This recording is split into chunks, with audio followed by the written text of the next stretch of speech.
तो अभी तक हम लोग बात कर रहे थे कि आनुवंशिकता क्या है, आनुवंशिकता के जनक कौन हैं, विभिन्नताएं क्या हैं, विभिन्नताओं के प्रकार क्या हैं। ठीक है, तो यहां पर एक टॉपिक खत्म होता है। अब हम आगे बढ़ेंगे दूसरे टॉपिक की तरफ। ठीक है, और वो टॉपिक नेक्स्ट क्या होगा, मेंडल के आनुवंशिकता के नियम। ठीक है, तो अब हमारा एक नया टॉपिक दूसरा जो है वो स्टार्ट करते हैं कि हमारा जो भी हमने देखा कि आनुवंशिकता के जनक कौन है। आनुवंशिकता के जनक हैं ग्रेगर जॉन मेंडल। तो मेंडल के आनुवंशिकता के नियम कौन से हैं, मेंडल ने क्या ऐसा किया था कि उनको हम लोग फादर बोलते हैं, उनको हम जनक मानते हैं। तो देखिए उस पर आगे हम बात करते हैं, मेंडल्स लॉ ऑफ इनहेरिटेंस। देखिए मेंडल की बात करते हैं तो मेंडल को मैंने कहा कि पहले ही बात हो चुकी है कि वो एक पादरी थे चर्च में, और वहां पर उन्होंने मटर के पौधे पर सारी रिसर्च की और उसी पर रिसर्च करके उन्होंने आनुवंशिकता को डिफाइन किया, आनुवंशिकता के नियम बनाए। मटर के पौधे पर किए गए अपने प्रयोगों के निष्कर्षों को उन्होंने 1866 ईस्वी में annual proceeding of the natural history society of Brunn में प्रकाशित कराया। ये जो इंग्लिश में नाम लिखा है, एक्चुअली में ये एक तरीके का रिसर्च पेपर है। जब भी कोई साइंटिस्ट या वैज्ञानिक जब कोई काम करता है तो एक रिसर्च पेपर छपता है, उसे रिसर्च पेपर छापना पड़ता है, उसमें अपनी बात बतानी पड़ती है लोगों को कि हमने ये रिसर्च की, फिर उस पर सवाल जवाब होते हैं, लोग आप वैज्ञानिकों की मीटिंगें होती हैं, उसको कुछ लोग मानते हैं कुछ लोग नहीं मानते हैं, फिर आप उसे एक्सप्लेन करेंगे, सबको बताएंगे कि ये चीज़ें इस तरीके से, तब जाकर के कहीं आपकी बातें से अगर लोग सहमत होंगे तो आपकी थ्योरी, आपका कॉन्सेप्ट आकर के मार्केट में आएगा। ठीक है, और लोग उसको मानेंगे, उस पर काम होगा, उस बुक पब्लिश की जाएगी।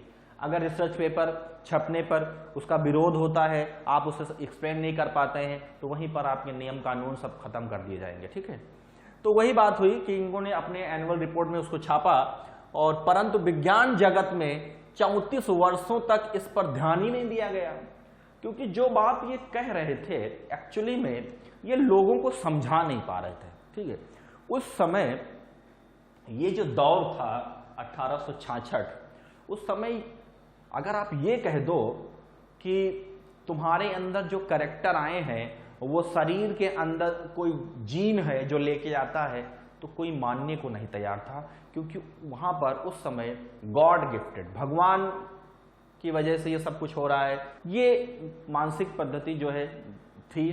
ठीक है, वो एक अलग तरीके का अपना सोच थी, उनकी विचारधारा थी। वैज्ञानिक विचारधारा इस चीज को नहीं मानती थी। वैज्ञानिक विचारधारा कहती है कि नहीं, जो कुछ है वो हमारे शरीर के अंदर हमें इसी वातावरण से मिला है। तो जब मेंडल अपनी बातों को बता रहे थे कि जो भी कैरेक्टर शरीर में आते हैं वो माँ बाप के अंदर जीन होते हैं, वो जीन जो है वो कैरेक्टर को माता पिता से बच्चों तक लाते हैं, तो इस बात को कोई एक्सेप्ट नहीं कर रहा था, कोई इस चीज को मानने को तैयार नहीं था। तो उनके पेपर में कोई किसी ने ज्यादा फोकस नहीं किया, उनकी बातें बस इसी पेपर में छपी रह गई, और उसके बाद में वहीं पर शांत हो गया मैटर। उसके बाद 1900 में उनकी मृत्यु हो गई। ग्रेगर जॉन मेंडल मर गए, उनकी मृत्यु हो गई। इनके प्रयोगों के निष्कर्ष को वैज्ञानिक द्वारा मान्यता मिली। मरने के बाद दूसरे साइंटिस्टों ने भाई उसी टॉपिक पे काम करना शुरू किया जिस टॉपिक पे काम मेंडल ने किया था। क्योंकि देखिए, आप कुछ करते हो, किसी को बताते हो, 10 लोग मानेंगे, 10 लोग नहीं मानेंगे, लेकिन जो मान रहे हैं वो उस पर आगे काम करेंगे। तो वैसे ही मेंडल ने जो बातें बताई थी उस पर 1900 के बाद दूसरे साइंटिस्टों ने काम किया।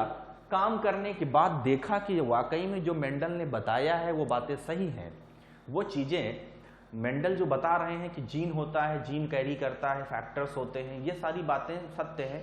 तब उनके नियमों को और उनकी बताई गई बातों को वैल्यू मिली और लोगों ने उनको मान्यता देनी शुरू की। लेकिन अब क्या था, अब तो वो मर चुके थे। इसीलिए यहां पर मेंडल ने अपने प्रयोगों के लिए मटर के 7 जोड़ी गुणों को चुना था। अब देखिए, मरने के बाद उनकी वैल्यू हुई, उसके बाद ही उन्हें नोबेल प्राइज मिला था। ठीक है, मेंडल को मरने के बाद नोबेल प्राइज मिला कि हाँ, और उनको तब बताया गया कि वो आनुवंशिकता के फादर हैं। तो उन्होंने जो भी अपने नियम कानून बताए थे उसमें क्या किया था कि जो भी मटर का पौधा उन्होंने लिया था, तो मटर के पौधे में उन्होंने 7 जोड़ी गुणों को चुना था। 7 अलग अलग कैरेक्टर लिए थे, पौधे की लंबाई, ठीक है, फ्लावर फूल का कलर, बीज का कलर, बीज का शेप, फूल पौधे जो आपका फूल है उसकी लोकेशन क्या है। ऐसे ही पौधे के अंदर 7 जोड़ी गुण उन्होंने चुने थे, जिनमें से प्रत्येक जोड़े का एक गुण प्रयोग के दौरान दूसरे गुण को दबाने की क्षमता रखता था। अब देखिए, गुण जो होते हैं वो 2 होते हैं, एक प्रभावी होता है, एक अप्रभावी होता है। तो जो दबता है वो अप्रभावी है और जो दबाता है वो प्रभावी है। तो 2 तरीके के गुण उन्होंने चुने थे, एक प्रभावी और एक अप्रभावी। ठीक, अभी वो आगे उसकी हम बात करेंगे। उन्होंने पहले को कहा प्रभावी मतलब डोमिनेंट, और दूसरे को कहा अप्रभावी मतलब रिसेसिव। मेंडल ने क्या बताया? मेंडल ने गुणों की वांशिकता या जो वंशागति है, जनरेशन है, मेंडल ने गुणों की वंशागति के लिए जिम्मेदार इन कारकों को, फैक्टर को एक प्रतीक से व्यक्त किया। मतलब जो गुण माता पिता से बच्चों में जाते हैं उसके लिए कहा कि शरीर में कुछ फैक्टर होते हैं। क्या नाम दिया? कारक। कुछ कारक होते हैं जो ये काम करते हैं। जीन शब्द नहीं यूज किया था, क्या बताते थे? कारक। और उस कारक के लिए एक कुछ पर्टिकुलर उन्होंने सिंबल बना दिए कि इस पर्टिकुलर सिंबल से हम इसको डिनोट करेंगे, इसको डिनोट करेंगे। तो वो सिंबल अभी हम आगे दिखाएंगे। तो यहां पर आप याद रखिएगा कि उन्होंने 7 तरीके के गुण लिए थे, उसमें से कुछ प्रभावी थे, कुछ अप्रभावी थे, और उनको समझाने के उन्हें कारक बताए। कारक को कुछ पर्टिकुलर एक सिंबल दिया, एक चिन्ह दिया। ठीक है, आगे फिर क्या किया उन्होंने? गुणों के जोड़ों में से, जो भी 7 गुण उन्होंने लिए थे, जोड़ों में से उन्होंने प्रभावी लक्षण के कारक को, जो प्रभावी थे, ठीक है, मान लीजिए कोई गुण है, गुण नंबर 1, तो उसमें 2 चीजें, एक प्रभावी और एक अप्रभावी। तो प्रभावी लक्षण के कारक को अंग्रेजी के बड़े अक्षर से, कैपिटल लेटर से, तथा अप्रभावी लक्षण के कारक को अंग्रेजी के छोटे अक्षर से व्यक्त किया जाता था। समझ गए? जैसे लंबेपन, मान लीजिए कोई पौधा है, वो लंबा है, लंबा पौधा, छोटा पौधा। लंबा पौधा होता है प्रभावी और छोटा पौधा होता है अप्रभावी। तो लंबे पौधे के लिए क्या लिखते थे? Capital T. टी मतलब टॉल, टॉल मतलब लंबा, समझ गए ना? तो कैपिटल टी लिख रहे हैं क्योंकि वो प्रभावी है, और स्मॉल टी लिख रहे हैं जो बौना था, जो जिसकी लंबाई कम थी, उसको लिखते थे स्मॉल टी। स्मॉल टी मतलब अप्रभावी। तो जो प्रभावी होगा वहां कैपिटल लेटर लिखेंगे, जो डोमिनेंट होगा वहां कैपिटल लेटर लिखेंगे, और जो रिसेसिव होगा वहां स्मॉल लेटर से लिखा जाएगा। ठीक है ना? चलिए अब आगे देखिए। अब देखिए जो 7 जोड़ी लक्षण बताए गए थे, 7 जोड़ी जो गुण थे वो यहां पर, ये बेटा आप सबको याद रखना है। ये 7 कैरेक्टर अगर याद नहीं रहेंगे तो चीजें समझ पाना थोड़ा मुश्किल होगा आप लोगों के लिए। देखिए यहां पर ये प्रभावी है और इधर सब अप्रभावी। पहला है लंबा और बौना। तने की जो ऊंचाई है, तने की जो ऊंचाई है, कुछ लंबे हैं कुछ छोटे हैं। तो जो लंबे हैं उसे क्या लिखोगे? Capital T. और जो बौने हैं उसे क्या लिखोगे? Small T. टी क्यों यूज कर रहे हैं? टी मतलब होता है टॉल। तो जो प्रभावी होते हैं उन्हें कैपिटल लेटर से लिखते हैं, और जो अप्रभावी होता है उसे स्मॉल लेटर से लिखते हैं। तो बौने को हम स्मॉल लेटर से लिखेंगे। फूल का रंग बैगनी और सफेद। बैगनी प्रभावी है, सफेद अप्रभावी है। बैगनी को हम अंग्रेजी में क्या बोलते हैं? पर्पल। तो पी आ गया, तो यहां कैपिटल पी होगा, इधर स्मॉल पी होगा। ठीक। फूल की स्थिति अच्छी और अंतस्थ। अच्छी है, प्रभावी है, अंतस्थ जो है वो अप्रभावी है। अच्छी को बोलते हैं एक्सियल, तो ये कहलाएंगे कैपिटल ए, और ये टर्मिनल स्मॉल ए हो जाएगा। फली का आकार दो है, फूला और सिकुड़ा। फूला प्रभावी है, सिकुड़ा अप्रभावी है, तो फूले जो फूला है उसका हम लेटर लेंगे। फूला मतलब इन्फ्लेटेड, तो इन्फ्लेटेड में आई हम लिखेंगे, यहां पर क्या लिखेंगे आई, और इधर हम स्मॉल आई लिखेंगे। क्लियर। फली का रंग हरा पीला, हरा प्रभावी है, पीला अप्रभावी है, तो हरा मतलब ग्रीन हम जी लिखेंगे, पीला में स्मॉल जी लिख दोगे। ठीक। बीज का आकार गोल और झुर्रीदार। गोल प्रभावी होता है, झुर्रीदार अप्रभावी होता है। गोल मतलब राउंड, तो आर लिखोगे पेयर फॉर्म में, यहां स्मॉल आर लिखोगे। ठीक। बीज का रंग पीला और हरा। पीला जो है वो प्रभावी है, पीला मतलब येलो, हरा अप्रभावी है, तो उसी का स्मॉल लेटर। तो याद रखिए ऐसे इसको लिखना है, जो प्रभावी लक्षण है उसी का अंग्रेजी अल्फाबेट कैपिटल लेटर में लिया जाएगा, और जो अप्रभावी है वहां पर इसी का स्मॉल लेटर हम एज इट इज लिख देंगे। ये पॉइंट आपको याद रखना है। ठीक है। प्रभावी अप्रभावी और इनके अल्फाबेट, यही आगे अभी काम आएंगे आपको। ठीक है, ये याद रखिएगा। समझ गए ना।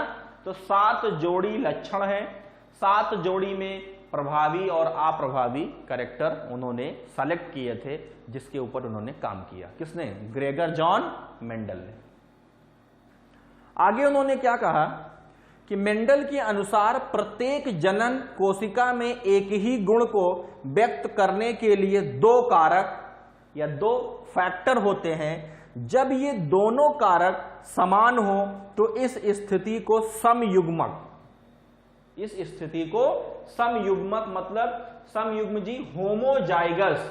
जैसे मान लीजिए होमोजाइगस कब कहेंगे?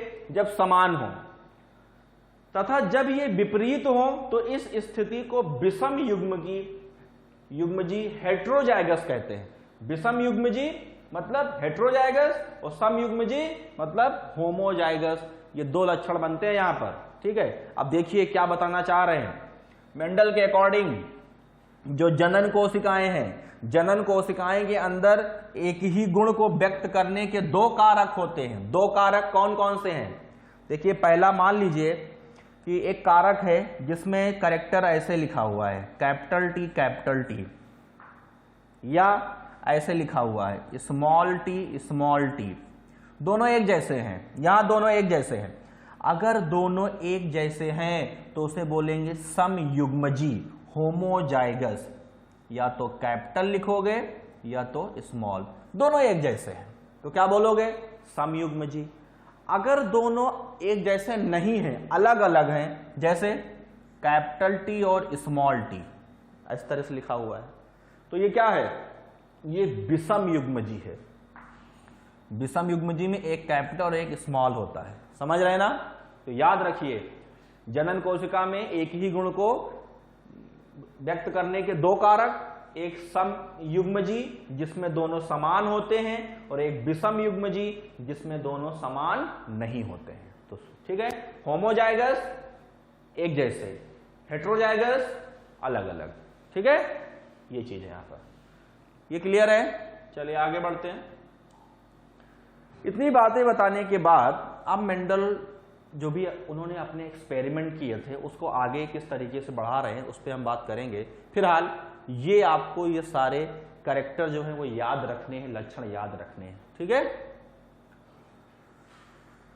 यहां पर वही बात बताई जा रही है, समयुग्मजी मतलब दोनों कैपिटल होंगे। ठीक है। और विषम युग्मजी में एक कैपिटल एक स्मॉल होगा। तो एक जैसे हैं तो समयुग्मक, अलग अलग हैं तो विषम युग्मक। तो मेंडल ने पी प्लांट पर सारी बातें बताई। तो पी प्लांट में उन्होंने 7 जोड़ी कैरेक्टर लिए थे। 7 जोड़ी कैरेक्टर पर उन्होंने काम किया, 7 जोड़ी लक्षणों पे काम किया। वो सारे लक्षण मैंने अभी आपको बताए थे। तने की लंबाई, फूल का कलर, फूल का रंग, फूल की स्थिति, फल का कलर, ठीक है, फल का जो शेप कैसा है, और उसके बाद फली का आकार कैसा है, ठीक है, फली का रंग कैसा है, ऐसे मिलाकर के ये 7 जोड़ी कैरेक्टर बन जाते हैं। उनमें से कुछ प्रभावी हैं और कुछ अप्रभावी हैं। अगर यहां पर इस पे आगे बात की जाए कि मेंडल ने केवल मटर का पौधा ही क्यों लिया, तो ध्यान सुनिएगा। मटर का पौधा लेने के पीछे कई सारे रीजन है। पहला रीजन तो यह था कि मटर का पौधा बहुत छोटा होता है, आसानी से हम अपनी प्रयोगशाला में उसको लगा सकते हैं। उसका जीवन काल बहुत कम होता है, 120 दिन का है, या कह सकते हो कि मुश्किल से अगर आप देखें तो वो 3 महीने तक उसका जीवन काल है। 3-4 महीने में अच्छी फसल उसकी पूरी साइकिल जो है कंप्लीट हो जाती है।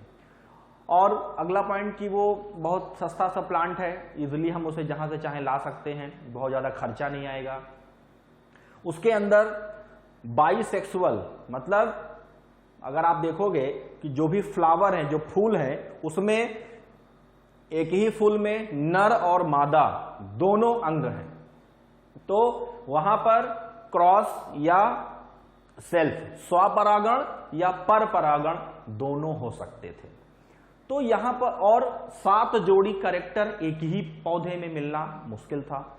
ये सारी क्वालिटी क्योंकि उन्हें मटर के पौधे में मिली, इसलिए उन्होंने इस पौधे को सेलेक्ट किया और इस पे अपनी सारी रिसर्च की। तो जब वो मटर के पौधे को आगे करते थे, एक्चुअली में वो कर क्या रहे थे, ग्रेगर जॉन मेंडल ने जो भी अपनी रिसर्च को आगे कंटिन्यू किया, तो उन्होंने मटर के पौधे में क्या किया कि पौधे एक छोटा है, एक बौना पौधा, एक लंबा पौधा है, उसके बीच में उन्होंने क्रॉस कराया। ठीक है, तो 7 जोड़ी में से कभी वो 1 जोड़ी कैरेक्टर लेकर के उसमें क्रॉस कराते थे, कभी वो 2 जोड़ी कैरेक्टर लेकर के उसमें क्रॉस कराते थे। तो कहने का मतलब ये है कि मेंडल ने अपने पूरे एक्सपेरिमेंट में मोनोहाइब्रिड, एक संकरीय, या डाई हाइब्रिड, द्विसंकरीय, ये 2 तरीके से उन्होंने एक्सपेरिमेंट किए थे। मटर के पौधे पर 2 तरीके से उन्होंने क्रॉस कराया था और उसी से आगे उन्होंने अपने नियम बनाए। तो यहां पर ये जो पॉइंट आप पढ़ने जा रहे हैं मेंडल का, जो एक संकरीय या द्विसंकरीय जो उनका क्रॉस है, ये बहुत इंपॉर्टेंट है। क्या होता था एक संकरीय, क्या होता था द्विसंकरीय, इस पे अगर हम बात करें तो देखिए, मेंडल ने पहले एक जोड़ी विपरीत गुण, एक जोड़ी मतलब एक संकरीय, फिर 2 जोड़ी मतलब द्विसंकरीय, विपरीत गुणों की वंशागति का अध्ययन किया, उनमें क्रॉस कराया, उसका अध्ययन किया, जिन्हें क्रमशः एक संकरीय क्रॉस या द्विसंकरीय क्रॉस बोला जाता था। तो एक संकरीय, द्विसंकरीय मतलब जब आप एक संकरीय का मतलब जब एक जोड़ी विपरीत गुणों की बात करेंगे, द्विसंकरीय मतलब जब 2 जोड़ी विपरीत गुणों की बात करें। जैसे मान लीजिए एक संकरीय का मतलब क्या है, केवल आपने ले लिए तने की लंबाई या तने की ऊंचाई। तो अब यहां पर तने की ऊंचाई की बात करेंगे तो एक क्या होगा, एक लंबा होगा और एक बौना होगा। इसमें आपस में क्रॉस कराना है, एक पौधा लेना है लंबा और एक पौधा लेना है बौना, दोनों में हमें परागण करा देना है, पर परागण, स्वपरागण। ठीक, ऐसे ही द्विसंकर में क्या होंगे, अब आपको 2 कैरेक्टर, एक तो आपने ले ली तने की ऊंचाई और दूसरा आपने ले लिया फूल का रंग, फूल का रंग। तो अब तने की ऊंचाई और फूल का रंग 2 अलग अलग जोड़ी कैरेक्टर हैं, 2 अलग अलग विपरीत लक्षण हैं, इसमें क्रॉस कराओगे तो द्विसंकरीय क्रॉस हो जाएगा। समझ गए? अभी इस पे किस तरीके से क्रॉस कराते थे पूरा एक चार्ट बनेगा, उस पर भी हम बात करेंगे। केवल अभी इतना समझिए, एक संकरीय क्या होता है, द्विसंकरीय क्या है। एक कैरेक्टर लेंगे एक संकरीय, 2 कैरेक्टर लेंगे द्विसंकरीय। ठीक है ना, क्लियर? चलिए, इसके बाद यहां पर हम बात करने जा रहे हैं सबसे पहले एक संकरीय। यहां पर जो हम बात करेंगे वो क्या है, एक संकरीय क्रॉस क्या होता है। देखिए ध्यान से, एक संकरीय क्रॉस में कहा गया है कि किसी एक जोड़ी कैरेक्टर को लेना है।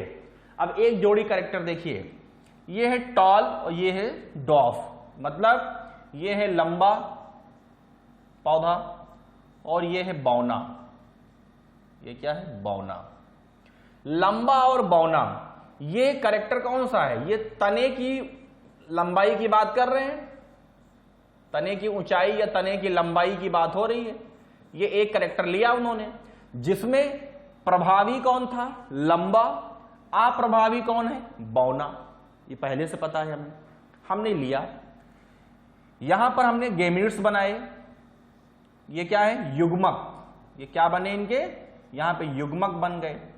युग्मक बनने के बाद जब उनका निषेचन हुआ, और निषेचन के बाद जो पहली वंशागति हुई, पहली जो जनरेशन आई, उसमें क्या आया? सब के सब लंबे प्लांट आए। सारे पौधे लंबे हैं, कोई यहां बौना नहीं है। माता पिता ये हैं लंबा और बौना, बच्चे जो होंगे वो सारे क्या हो गए? लंबे।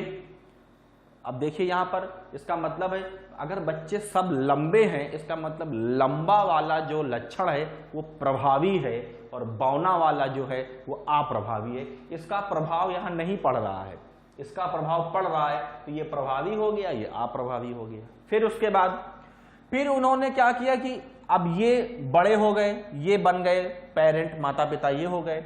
अब इसमें फिर से युग्मक बने। क्या बने? युग्मक। जब यहां युग्मक बने और इसके बाद फिर से जब निषेचन हुआ, तो निषेचन के बाद जो दूसरी जनरेशन आई, उसमें देखिए ये लंबा है, ये भी लंबा है, ये भी लंबा है, ये बौना है।